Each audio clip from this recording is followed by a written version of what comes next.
ये वाकया पेश आया है और दहशतगर्दों ने बारूद से भरी गाड़ी चेक पोस्ट से टकराई।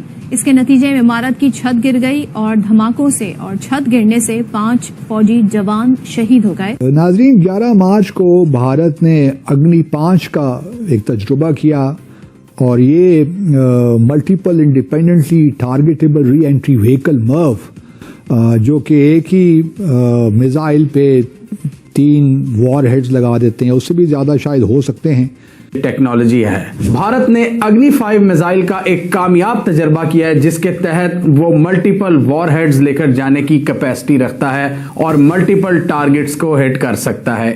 और इस मिसाइल टेक्नोलॉजी के तहत ऑलरेडी पाकिस्तान और चाइना भारत की इन मिसाइलों की रेंज में है। अब हिसाब लगा लें 57 कंट्रीज मुस्लिम कंट्रीज हैं, उसमें से पाकिस्तान के ताल्लुकात किस मुल्क से इतने अच्छे हैं कि हम ये कह सकते हैं कि अगर कल को इंडिया और पाकिस्तान में से एक चूज करना पड़े तो वो हम पाकिस्तान को चूज करें। मैं अपनी ऑडियंस से भी पूछता हूँ, पाकिस्तान के जो लोग हैं कि कितने नए मंदिर बने हैं यहाँ पे। अब जब मैं मंदिर की बात करूंगा तो लोग कहेंगे, लोग मेरे पे फतवा लगाएंगे कि ये मंदिर की बात क्यों कर रहा है। मिसाइल से आप फुल चाइना को कवर कर दीजिए, ऐसा कोई हिस्सा नहीं है चाइना का जो आप कवर नहीं करते हो। पाकिस्तान तो पहले से ही, एक जो हमारे बालाकोट स्ट्राइक हुआ था और पिछले अभी जो हुआ था ईरान ने मिसाइल स्ट्राइक किया था बलूचिस्तान में, इनके रडार्स ने पकड़ा ही नहीं था।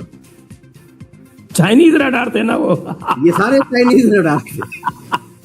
क्वेश्चन ही आता है कि क्या रडार फेल हो गया था? तो ये बड़ा एक टेक्नोलॉजी है जो कुछ ममालिक के पास है, जिसमें P5 कंट्रीज हैं, चाइना, रशिया, फ्रांस, UK और US। और अब भारत ने भी ये टेस्ट करके एक लिहाज से इस टेक्नोलॉजी पे अबूर हासिल कर लिया है, तो उसकी बहुत बड़ी कामयाबी है। और प्राइम मिनिस्टर मोदी ने इसका ऐलान भी किया जब ये टेस्ट हो गया, उनके नज़दीक का कामयाब तजुर्बा हो गया, तो पूरा भारत बड़ी खुशियाँ मना रहा है कि जी हमने चीन को भी वाज़ेह पैगाम दे दिया है, पाकिस्तान को भी वाज़ेह पैगाम दे दिया है। अब हम एक ही मिसाइल पे बहुत से वॉर हेड्स लगा के और एक ही वक्त में कई टारगेट को हम निशाना बना सकते हैं, तो so on and so fourth. तो भारत, कामयाबी तो भारत की है। हम लाते हैं टॉक शोज और अनलिमिटेड एंटरटेनमेंट सिर्फ यूट्यूब पर। अगर आपने अभी तक हमारा चैनल सब्सक्राइब नहीं किया तो अभी सब्सक्राइब करें और बेल आइकॉन को क्लिक करके हमारी लेटेस्ट वीडियोस के बारे में अपडेट जानें। दोस्तों देखिए, जबरदस्त वीडियो है। लेकिन सवाल ये भी पैदा होता है कि आफ्टर ऑल भारत चाहता क्या है? क्या इस खित्ते को हम आर्म्स रेस की नज़र करना चाह रहे हैं? इवन जो हमारे मुआहदे भी हैं वो भी ख़तरे में हैं, क्योंकि जब पाकिस्तान और भारत के दरमियान एक 2005 का एक मुआहदा है जिसके तहत जब भी हम बैलिस्टिक मिसाइल का कोई टेस्ट करते हैं, तजुर्बा करते हैं, तो हम एक दूसरे ममालिक को, अगर पाकिस्तान कर रहा है तो हम पे लाजिम है कि हम 3 दिन पहले भारत को इन्फॉर्म करें, बताएं, कन्वे करें कि जी हम ये टेस्ट करने जाएंगे 3 दिन के बाद, ये हमारे कोऑर्डिनेट्स होंगे। और भारत पे भी ये लाजिम है उस मिसाइल जो हमारा एग्रीमेंट है उसके तहत कि भारत भी हमें बताए, 3 दिन कबल बताए। लेकिन भारत ने इस दफ़े बताया तो कन्वे तो हमें कर दिया था, लेकिन जो 3 दिन का जो टाइम देना चाहिए वो नहीं दिया। तो भारत ने इसकी, हमारे जो दो तरफा मुआहदा उसकी भी खिलाफ वर्जी की। थोड़ा सा इस मसले पे बात करते हैं, क्योंकि इसकी इम्प्लीकेशंस तो हैं। पाकिस्तान को जो हमारा डिटरेंस है उसके लिए भी इम्प्लीकेशंस हैं, चाइना के लिए भी इम्प्लीकेशंस हो सकती हैं। और भारत इस वक्त दुनिया का सबसे ज़्यादा असलहा ख़रीदने वाला मुल्क बन गया है। सिपरी की अभी हाल ही में एक रिपोर्ट आई है जो मैंने शायद पिछले या उससे पहले प्रोग्राम में डिस्कस भी उसको किया था। तो एक लिहाज से हमारा खित्ता जो है आर्म्स रेस की तरफ जा रहा है। भारत ने अग्नि 5 मिसाइल का एक कामयाब तजर्बा किया है जिसके तहत वो मल्टीपल वॉर हेड्स लेकर जाने की कैपेसिटी रखता है और मल्टीपल टारगेट्स को हिट कर सकता है एक मिसाइल। और अग्नि 5 मिसाइल जो है इनका ICBM मिसाइल है, inter continental ballistic missile. ICBM इसकी रेंज 5000 से 5500 किलोमीटर तक होती है, इसलिए इसका नाम रखा हुआ है इंटर कॉन्टिनेंटल बैलिस्टिक मिसाइल, यानी ये दूसरे कॉन्टिनेंट तक जाकर भी हदफ को निशाना बना सकता है। और इस मिसाइल टेक्नोलॉजी के तहत ऑलरेडी पाकिस्तान और चाइना भारत की इन मिसाइलों की रेंज में हैं। इस नए तजर्बे में जो सबसे इंपॉर्टेंट चीज की है भारत ने, वो ये की है कि उसमें इन्होंने MIRV टेक्नोलॉजी से इसको इंटीग्रेट कर दिया है। अब MIRV टेक्नोलॉजी क्या है? Multiple independently targetable re entry vehicle. ये वो टेक्नोलॉजी है जो अलाउ करती है मल्टीपल वॉरहेड्स को कि वो लोड हों एक ही मिसाइल डिलीवरी सिस्टम के ऊपर। अब जब मल्टीपल वॉरहेड्स एक ही मिसाइल सिस्टम के ऊपर लोड होंगे तो इसकी वजह से वो एक वक्त में मल्टीपल टारगेट्स को निशाना बना सकेंगे और इसी वजह से इनकी जो डिस्ट्रक्शन कैपेबिलिटी है, जो कैपेसिटी है, वो बहुत ज्यादा हो जाती है। यानी अब एक मिसाइल, एक अग्नि 5 मिसाइल, इसके ऊपर मल्टीपल वॉरहेड्स लगे होंगे, मल्टीपल टारगेट्स को ये निशाना बना सकते हैं। तो इन तमाम चीज़ों पे बात करने के लिए मेरे साथ स्काइप पे मौजूद हैं डॉक्टर सैयद मोहम्मद अली, जाने पहचाने दिफाई तजियाकार हैं।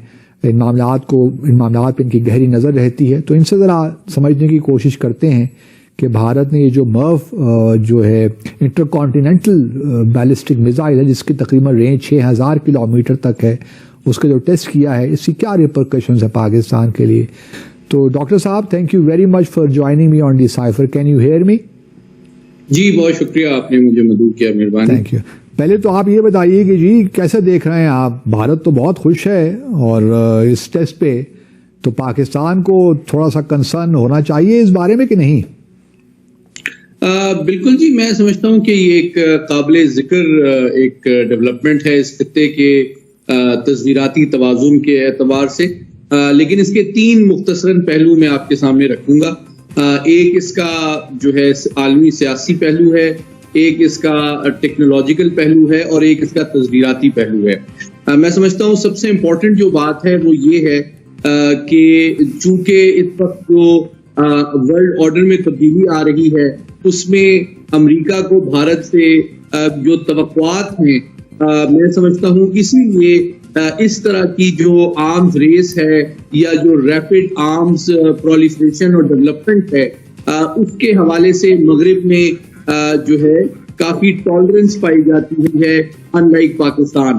तो ये मैं समझता हूँ एक उसका एक सियासी पहलू है जो कि एक्सेप्शनल है, जबकि दूसरा पहलू उसका टेक्नोलॉजिकल है और वो ये है कि जिस तरह आपने भी कहा कि ये जो मर्व की डेमोन्स्ट्रेशन है, टेस्टिंग है और कैनिस्टराइजेशन ऑफ एन ICBM है, इससे ये बात साबित हो गई है कि भारत जब से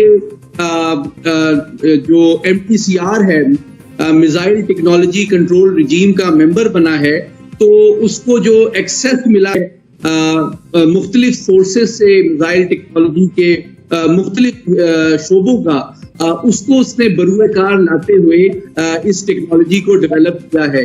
और ये वो एस्पेक्ट है जिसके बारे में पाकिस्तान आलमी बरादरी को बारहा वार्न करता रहा है कि MTCR की जो एक्सेप्शनल मेंबरशिप दी जाती है भारत को, इसका इस खित्ते के तस्वीराती तवाजुन पे मनफी असरात मुरतब हो सकते हैं।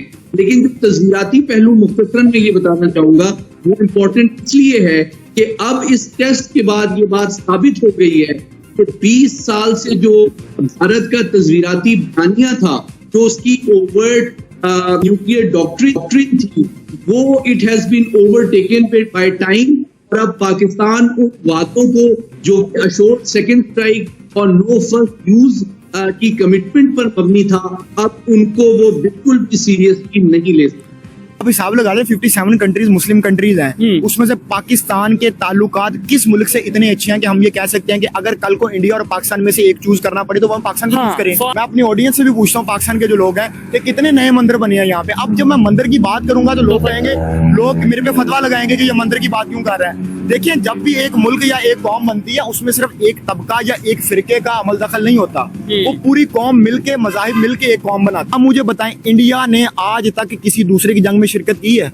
तो हमने क्यों दूसरे की जंग में जाकर शिरकत की? ठीक है, जब एक हमारे, अब ये दुनिया ग्लोबल विलेज बन चुकी है, हर कंट्री के अपने अलाइड्स हैं, ठीक है, अलाइज हैं सॉरी, जो कि एक ब्लॉक्स बनते हैं और उसको आगे लेके चलते हैं। तो आपको ये वीडियो कैसा लगा कमेंट बॉक्स में जरूर लिखिए। इस वीडियो को लाइक कीजिए, शेयर कीजिए, सब्सक्राइब करना ना भूलिए आपके चैनल EFCZ को। तो मिलते हैं अगली वीडियो में। जय हिंद।